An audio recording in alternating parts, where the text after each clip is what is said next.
Scratcher there. And now possession's going to go over with a football at the 20-yard line. Let's go. Here's Gurley now out of the gun. And Gurley, he fumbled it. Gurley fumbles the football. It's loose. No gain there as he kept it himself at second down. Wow, that ball gets knocked free, but a teammate comes along and scoops it up. It's almost like baseball. Guys at bat, people are on base in scoring position. One guy doesn't get him home. The next guy comes through and picks him up. And avoids the turnover. And he is going to be stopped cold behind the line of scrimmage. All right, quick observation, Brandon, because early on in this game, I'm seeing linebackers putting their noses close to the line of scrimmage. And my guess is the wheels are turning on that other sideline. As a play caller, you're filing that away right now, aren't you? Yeah, you're trying to find that opportunity later on when you can play action them or stick something to them between the second and the third level. Now throwing on third down there, but he cannot connect. Now remember, they were unsuccessful earlier in this first quarter. Going for it on fourth. They're going to try a second time. To throw is gone. They got a man. It's Woods. A big pickup of 12 yards on fourth down to keep this drive from stalling. Well, the field goal attempt was well in hand. They had that, but they decided to go for it anyway. Extreme confidence, it looks like. Yeah, but I bet the defense is going to remember this one, right? They kind of rubbed their nose in it.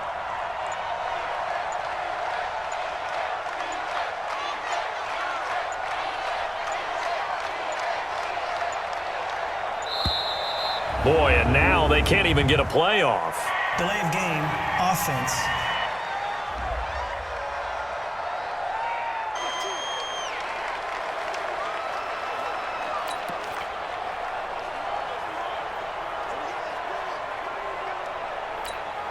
So a little bit of a stiffer challenge now. 1st and 15 following the delay of game. Following the penalty, it's Gurley. And he stopped after only a yard, taking it down to the 14. And this is why aggressive defensive coordinators love to blitz. It wreaks havoc because they end up taking their attention to the blitzers, freed up the D lineman to make the play. Here comes carry number 10 for Gurley. And they get to him quickly here as he stopped right around the 13. 2 runs in a row, but only 2 yards to show for it. Well, they had that one sniffed out. Excellent run blitz. Stopped that one for a short gain. What makes a good run blitz a good run blitz? The ability to stay on. And he can't find anywhere to go with it, and he goes down. We always talk about how teams are so competitively matched, and you just want to make those plays that give you an advantage. How about right here? The difference between letting them score a touchdown versus holding them to a field goal, that's absolutely huge with the play he just made. And you know he hated taking the loss there on third down. And he's going to go down again. He couldn't get the ball away on 4th and goal. Brandon, let's file this play away for later. Let's note this play because, to me, it's not out of the question that the decision to pass up the 3 there could come back to haunt them later on. Nowhere to escape, and he goes down. Clay Matthews brings the heat and gets the sack.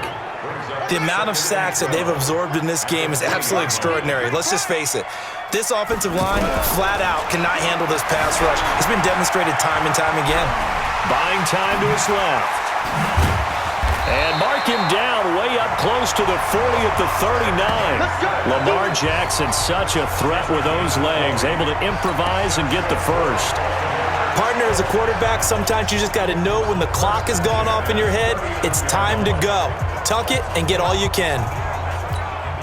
So from the 39 now, they'll come up on a 1st and 10. They go play action now. Jackson. The improv on the scramble there gets him 6, and it'll be 2nd down. Well, he's proven real effective running the football. No one open, don't force it. Just get what you can, and that's what he's done very well in this game. Throwing again on 2nd down. Jackson, they go screen. This is Ingram. And he'll work it across midfield inside the 45. 11 yards there, 1st down. They ran that one well, and not only did they pick up a nice chunk of yardage on the screen, they sent a message to the defense. Rush the passer all you want, but you better be careful. We can hit you going back the other direction. He's got the first down here inside the 30. And down to the 19-yard line. Big yardage there on the scramble. It gets him a first down. On that play, as you saw the route start to develop downfield, I got the sense that maybe the run would set up for him. And he took full advantage of it and got a big gain on a busted play. Throwing is Jackson. Escaping the pressure. Jackson hit, and he lost the football. And now the Rams have got it. Going the other way. And a big turnover there as his guys will get the football back. And now we won't see a play on first down. We're going to get a timeout instead. And my goodness, they're now out of timeouts here in this first quarter. Goff will lead the Rams up here 1st and 10 at their own 12-yard line. They'll start out on the ground with Gurley. So a nice job to break the one tackle, but not much daylight after that as he's brought down. Patrick Onwuasor up to make the tackle. One thing to keep in mind, partner, especially in the second half, when you've got a running back of this size and these dimensions, I can just tell you, attrition does set in for a defense because you're excited about hitting him in the first half. Maybe not so much in the second half, and some of these shorter gains turn into bigger runs later. How about that shuffle pass? Or if you want to call it the shovel pass, that's fine too. That's one of those plays that you can take a little bit of risk there because you're trying to throw the ball into the middle of the field where a lot of big bodies lurk, and they can knock it away, pick it off, but they were able to execute it successfully on that play.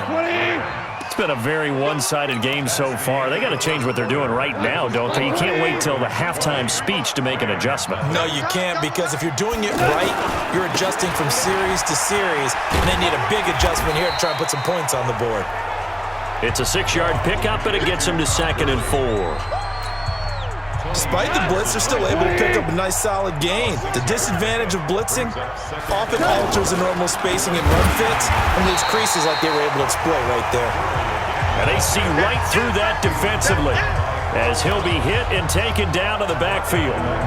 Some of these play calls, I think they're a little conservative, but you know me, because it's easy to sit up in this booth, right, and make all the calls and think I'm going to be correct. But I would like to see them open things up. And he goes down. The Ravens able to get to him. It's a safety blitz and a sack for Earl Thomas. I'm starting to feel for that quarterback back there. I mean, you know me. Normally, don't have a lot of empathy for the QB, right? In this case, definitely. He's been on constant duress this entire game. I don't know how he's surviving back there. And to think, there's still a long way to go in this football game.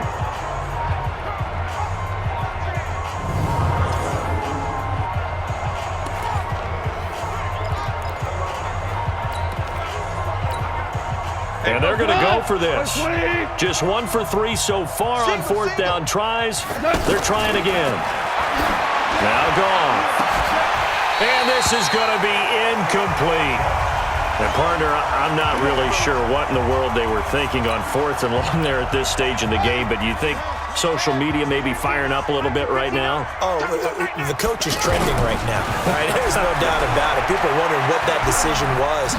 But it takes me back to a number of years ago. A very successful coach in the league had told himself before a playoff game he was going to be aggressive. No matter what, he's going to be aggressive. And it ran his team.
It's a real problem.